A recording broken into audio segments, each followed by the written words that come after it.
Channel biology house. इस session के अंदर हम डिस्कस करेंगे डिकम्पोजिशन के बारे में। प्रीवियस लेक्चर में मैंने डिस्कस किया था the most important function of ecosystem, that is productivity. अभी सेकेंड मोस्ट इंपॉर्टेंट फंक्शन है इकोसिस्टम के अंदर का, वो है डिकम्पोजिशन। इसको हम इस लेक्चर के अंदर इन डिटेल में डिस्कस करेंगे, इंक्लूडिंग डायग्राम। जो एनसीईआरटी के टेक्स्ट बुक में डायग्राम दिया है वो डायग्राम भी हम इस लेक्चर के अंदर डिस्कस करने वाले हैं। तो सबसे पहले देखेंगे हम डिकम्पोजिशन मीन्स व्हाट। अगर डिकम्पोजिशन को आप देखने जाओगे तो हम इसको बोल सकते हैं सिंपल मैनर में, it's nothing but a break down process. If you can say that decomposition is simply called as, जो भी कॉम्प्लेक्स मैटर है उस कॉम्प्लेक्स मैटर का ब्रेक डाउन होता है सिंपल इनऑर्गेनिक मैटर के अंदर, कॉल्ड डिकम्पोजिशन। अभी फिर से माइंड में सवाल आएगा कि डिकम्पोजिशन में कॉम्प्लेक्स मैटर कौन सा है जिसका ब्रेक डाउन होगा और जिसका सिंपल में फॉर्म होगा। तो जो भी मैटर है इसका ब्रेक डाउन होगा उसको बोलते हैं डेट्रिटस, बायोलॉजिकल टर्म के अंदर। Detritus is nothing but simply called as raw material. और रॉ मटेरियल किस प्रोसेस का? रॉ मटेरियल है डिकम्पोजिशन का। सिंपल लैंग्वेज में हम ऐसा बोल सकते हैं, या फिर मैं ऐसा मानती हूं कि डिकम्पोजिशन सबसे इंपॉर्टेंट है हमारे लिए, पूरे बायोस्फीयर के लिए, और it is simply called as cleaning process. अगर ये क्लीनिंग प्रोसेस नहीं होगा तो definitely earth would be a look like dustbin. अभी आप बोलोगे कि ऐसे कैसे? मान लो जितने भी प्लांट्स हैं कुछ टाइम के बाद फॉल डाउन होते हैं, फ्लावर्स है, बार्क ऑफ द ट्री है, या फिर एनिमल है जो डेड होते हैं। डेड होने के बाद अगर वो सॉइल के ऊपर ही रहेंगे और उनका अगर डिकम्पोजिशन नहीं होगा, मतलब ब्रेक डाउन अगर नहीं होगा, तो आप इमेजिन करो ऐसे डेली में कितने ज्यादा रॉ मटेरियल डेट्रिटस जमा हो सकते हैं अर्थ के ऊपर। तो ऐसा अगर होगा तो कुछ टाइम के बाद earth is look like dustbin. और ये ऐसा ना हो इसके लिए नेचर के अंदर एक natural process is called as decomposition. तो डिकम्पोजिशन में डिकम्पोजिशन के लिए रॉ मटेरियल क्या है? डेट्रिटस। अभी फिर से माइंड में क्वेश्चन आएगा कि डेट्रिटस के अंदर क्या क्या आएगा कि जिसका ब्रेकडाउन होता है। तो डेट्रिटस के अंदर आएगा, एग्जाम्पल के तौर पे मैं आपको बताती हूं, फ्लावर्स, प्लांट्स के जो फ्लावर्स है वो, dry leaf, bark of the tree जो आउटर पोर्शन है प्लांट का, bark of the tree, animals जो नॉर्मली रोड साइड में सॉइल के ऊपर डेड होते हैं, नेचुरल डेथ होती है या फिर accidental death, that is most of the animals. This all are the detritus, जो बेसिकली क्या होगा नेचर के अंदर डिकम्पोज होगा। और डिकम्पोज होगा तो डेफिनेटली हमारे लिए यूजफुल है, प्लांट्स के लिए बेसिकली यूजफुल है, बिकॉज प्लांट्स के अंदर मैक्सिमम मिनरल न्यूट्रिएंट सॉइल के थ्रू पास करेगा। तो यहाँ पे डेट्रिटस इज रॉ मटेरियल।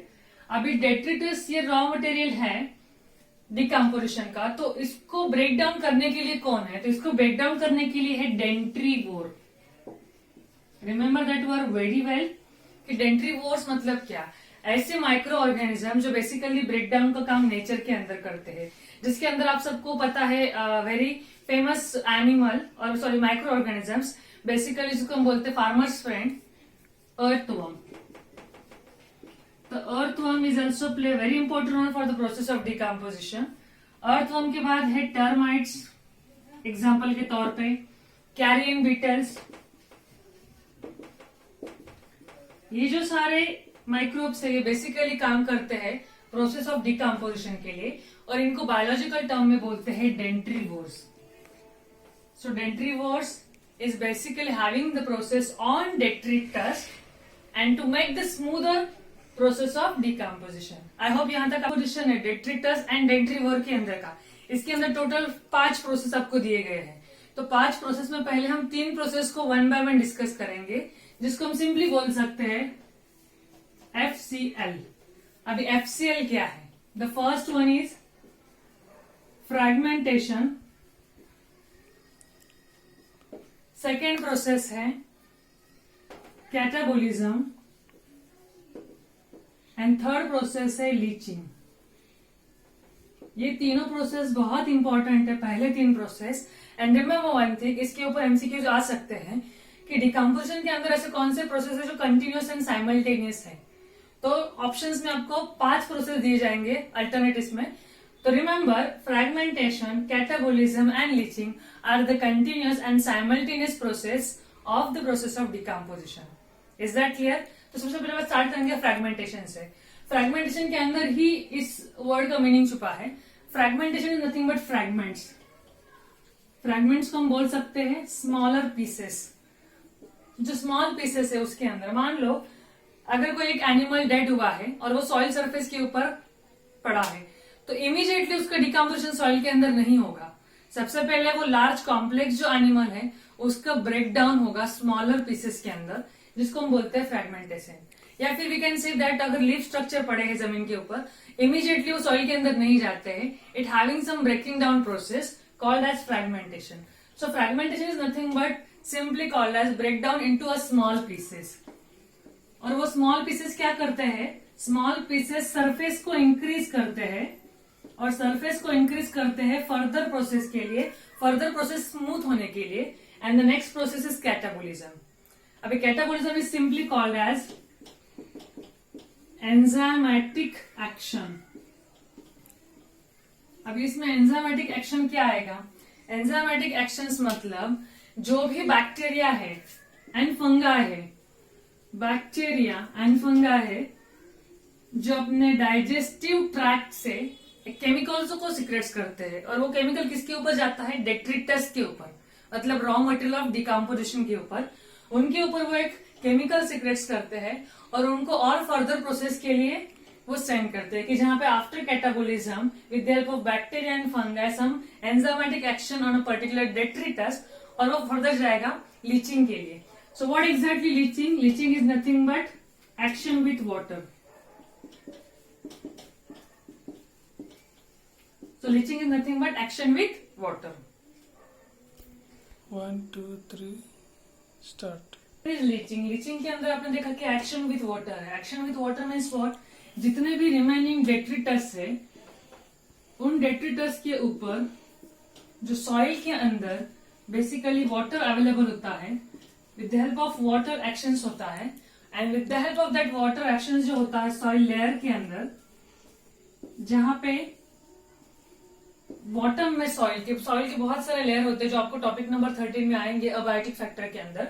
तो सॉइल के जो बहुत सारे लेयर्स होते हैं, उस लेयर के अंदर एंड में वो in the form of salt deposit होते हैं मैक्सिमम, एंड कुछ अमाउंट में जो भी ऑर्गेनिक मैटर है डेट्रिटस का, जिसके अंदर शुगर है एंड सोल्यूबल सब्सटेंस है, वो यहाँ पे डिसॉल्व होते हैं लेयर्स के अंदर, जो इजीली प्लांट्स को फिर से अवेलेबल होते हैं।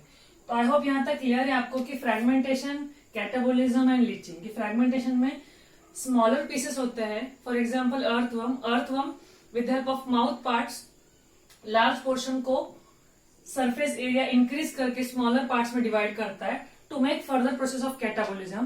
कैटाबोलिज्म के अंदर बैक्टीरिया एंड फंगाई अपने डाइजेस्टिव ट्रैक्ट से एंजाइम सीक्रेट्स करते हैं डेट्रिटस के ऊपर, जिसकी वजह से वो और स्मूथली ब्रेक डाउन होता है। आफ्टर दैट वो लीचिंग के लिए जाता है, कि लीचिंग के अंदर वाटर बहुत इंपॉर्टेंट डिकम्पोजिशन के लिए। Leaching is nothing but related with the water content, it is called action with water.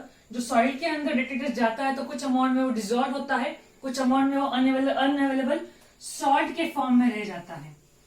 I hope यहाँ तक क्लियर है। इसके बाद के 2 प्रोसेस है। The fourth one is humification and the last one is mineralization. अभी फिर से क्वेश्चन आएगा कि humification means what. Have you heard the name humus? Humus ये नेम आपने बहुत बार सुना होगा 9-10 में भी, कि मैक्सिमम अगर सॉइल के अंदर डार्कनेस होता है तो डार्कनेस बिकॉज ऑफ ह्यूमस होता है। So what exactly humus? After leaching कुछ अमाउंट में डेट्रिटस जो है वो ह्यूमस फॉर्मेशन के लिए जाता है, कुछ अमाउंट में उसका मिनरलाइजेशन होता है। यहाँ पे डिवाइडेशन होता है डेट्रिटस का रॉ मटेरियल का। तो यहाँ पे ह्यूमस मीन्स व्हाट, कि ऐसा जो basically dark coloured amorphous acidic nature में होता है सॉइल के अंदर। And remember one thing, humification जहां जहां होता है डिकम्पोजिशन के प्रोसेस के अंदर, वो हमेशा बहुत स्लो माइक्रोबियल एक्टिविटी होती है।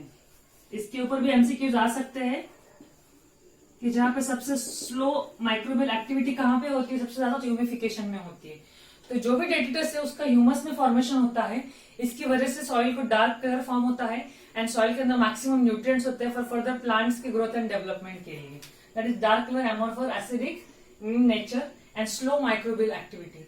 बाकी जो रिमेनिंग है वो मिनरलाइजेशन के अंदर जाता है कि मिनरलाइजेशन में मैक्सिमम जो न्यूट्रिएंट्स है वो immediately we can say that soil में जाते हैं, तो कुछ अमाउंट में जो है वो एटमॉस्फेयर में चले जाते हैं, बट जो सॉइल में जाते हैं वो in the form of CO2, NH4 plus ion, K plus ion, जो आपको मिनरल एंड न्यूट्रिशन टॉपिक के अंदर है कि कौन कौन से ऐसे 17 इसेंशियल एलिमेंट्स है जो प्लांट्स की ग्रोथ के लिए बहुत इंपॉर्टेंट है।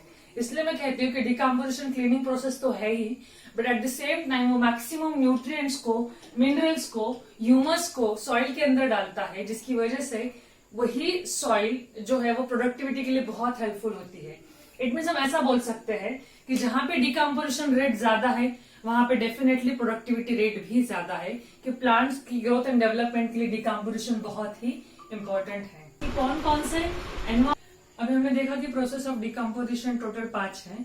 आफ्टर दैट प्रोसेस की कौन कौन से एनवायरमेंटल कंडीशंस में रेट ऑफ डिकम्पोजिशन कैसे रहेगा, इसके ऊपर बहुत सारे MCQs आते हैं। तो यहाँ पे एनवायरमेंटल कंडीशन क्या है, मान लो टेम्परेचर बहुत इंपॉर्टेंट है डिकम्पोजिशन के लिए। टेम्परेचर अगर 25 डिग्री सेल्सियस है with adequate soil moisture, soil के अंदर प्रॉपर मॉइस्चर है लीचिंग के लिए, एंड टेम्परेचर 25 डिग्री सेल्सियस है, it mean for example tropical areas में ये क्लाइमेटिक कंडीशंस होती है। तो ट्रॉपिकल एरिया में अगर ये है तो डेफिनेशन के अंदर we can say that rate के अंदर डिकम्पोजिशन का रेट हायर रहेगा, हाई रेट ऑफ डिकम्पोजिशन। क्यों? The reason is proper temperature है और सॉइल में प्रॉपर मॉइस्चर है। सेकेंड थिंग, अगर मान लो टेम्परेचर अच्छा है, एडिक्वेट है, 25 to 30 डिग्री सेल्सियस है, बट सॉइल के अंदर बहुत ड्राइनेस है विथ ड्राई सॉइल। एग्जाम्पल हम ले सकते हैं डेजर्ट का। अगर सॉइल के अंदर ड्राइनेस है और एडिक्वेट टेम्परेचर है, बट ड्राइनेस की वजह से डेफिनेटली रेट ऑफ डिकम्पोजिशन क्या होगा, स्लो होगा। तो यहाँ पे रेट ऑफ डिकम्पोजिशन हमारा आएगा स्लो।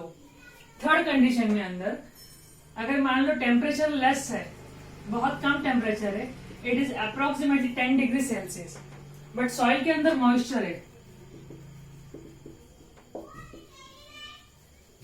तो भी रेट ऑफ डिकम्पोजिशन क्या होगा, स्लो होगा। द रीजन बिहाइंड दैट कि उसके लिए प्रॉपर टेम्परेचर भी ज्यादा चाहिए और सॉइल के अंदर मॉइस्चर भी चाहिए। उसी की वजह से आर्टिक, अंटार्कटिक रीजन्स में, और even though we can say that ऐसे रीजन में कि जो ट्रॉपिक से ऊपर है, टेम्परेट जोन से ऊपर, वहां पे बहुत कम अमाउंट में प्लांट्स होते हैं, बिकॉज वहां पे डिकम्पोजिशन कम है, तो अल्टीमेटली प्रोडक्टिविटी भी वहां पे कम रहेगी। आई होप यहाँ तक समझ में आया होगा। तो जैसे कि एनवायरमेंटल कंडीशन इंपॉर्टेंट है, वैसे ही केमिकल कंपोजिशन भी बहुत इंपॉर्टेंट है, रेट ऑफ डिकम्पोजिशन। डेट्रिटस के अंदर केमिकल कंपोजिशन बहुत इंपॉर्टेंट है। मान लो बार्क ऑफ द ट्री है, जो पेड़ का आउटर पोर्शन है वो बहुत हार्ड है और बहुत टफ है, वो इजिली डिकम्पोज नहीं होगा, it takes some time. For example animal dead हुआ है, एनिमल के अंदर बोन्स है, बोन भी उतने इजीली फ्रैगमेंट और डिकम्पोज नहीं होते, it takes some time. It means ऐसा मटेरियल जो बेसिकली मेडअप ऑफ है लिग्निन एंड काइटिन, जैसे कि आउटर सेलुलोज और we can say that cell walls है, लिग्निन एंड काइटिन से जो बना है, उनके अंदर रेट ऑफ डिकम्पोजिशन स्लो होता है, इट टेक्स सम टाइम। और ऐसा मटेरियल जो बेसिकली शुगर सोल्यूबल है एंड जिसके अंदर नाइट्रोजन कंटेंट है, ऐसे मटेरियल को बहुत जल्दी और हाई स्पीड में डिकम्पोजिशन इसका होता है। अभी शुगर सोल्यूबल बोल सकते हो, जैसे कि फ्लावर्स है, लीफ स्ट्रक्चर है, जो इजीली फॉल डाउन अगर होते हैं तो उनका डिकम्पोजिशन बहुत जल्दी होता है, that called sugar soluble content as well as nitrogen content, जिनका rate of decomposition high speed है। वही अगर आप बोन देखने जाओगे एनिमल्स के बॉडी के अंदर का, या फिर बार्क ऑफ द ट्री, उनके अंदर डिकम्पोजिशन रेट काफी स्लो होता है। आई होप यहाँ तक आपको समझ में आया रेट ऑफ डिकम्पोजिशन के लिए environmental factor as well as chemical composition. आपको समझ में आया तो इन ब्रीफ में आपको रिवाइज करना चाहती हूँ यही process, the process is decomposition. अभी डिकम्पोजिशन किसके ऊपर हो रहा है? डेट्रिटस के ऊपर। That is called decomposition process. और वो कौन कर रहा है? वहां पे सिंपली आपको पता चल जाएगा कि डेट्रिटस जो है वो हमारा रॉ मटेरियल है डिकम्पोजिशन का। डिकम्पोजिशन में बेसिकली ये जो डिकम्पोजिशन प्रोसेस है इसके अंदर डेंट्रीवोर काम करते हैं, जो हमने देखा था कि कैरियन बिटल है या फिर अर्थवर्म है। और ये बेसिकली एनवायरमेंट कंडीशन के अंदर 3 प्रोसेस में काम करते हैं, जो 3 प्रोसेस साइमल्टेनियस है। The first one is fragmentation, second is catabolism, third is leaching. ये तीनों प्रोसेस हमेशा कंटिन्यूस फॉर्म में होते हैं with the help of environmental favourable condition. After that in तीनों कंडीशन के अंदर फर्दर प्रोसेस में फिर 2 कंडीशन है। The first one is humification and second is mineralisation.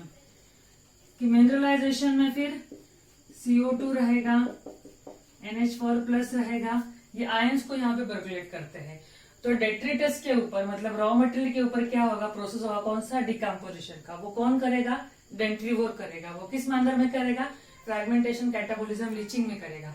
इसके बाद फर्दर क्या होगा? एनवायरमेंटल कंडीशन के हिसाब से कुछ अमाउंट में ह्यूमिफिकेशन होगा जिससे ह्यूमस फॉर्म होगा एंड कुछ अमाउंट में न्यूट्रिएंट्स जो है वो सॉइल के अंदर जाएंगे अनअवेलेबल फॉर्म के अंदर as well as available form के अंदर फॉर दी प्लांट्स के ग्रोथ एंड डेवलपमेंट के लिए। और इसी के लिए decomposition is the most important part of ecosystem. इसीलिए उसको हम कहते हैं कि इकोसिस्टम का वो फंक्शन है। ट्रॉपिकल रेन फॉरेस्ट के अंदर मैक्सिमम रेट ऑफ डिकम्पोजिशन है, इसकी वजह से ट्रॉपिकल में सबसे हाईएस्ट प्रोडक्टिविटी है। इनमें सबसे ज्यादा अमाउंट में प्लांट और एनिमल्स पाए जाते हैं। आई होप यहाँ तक आपको समझ में आया process of decomposition and thank you for watching my video. If you have any doubt please comment your doubts on comment box. Thank you.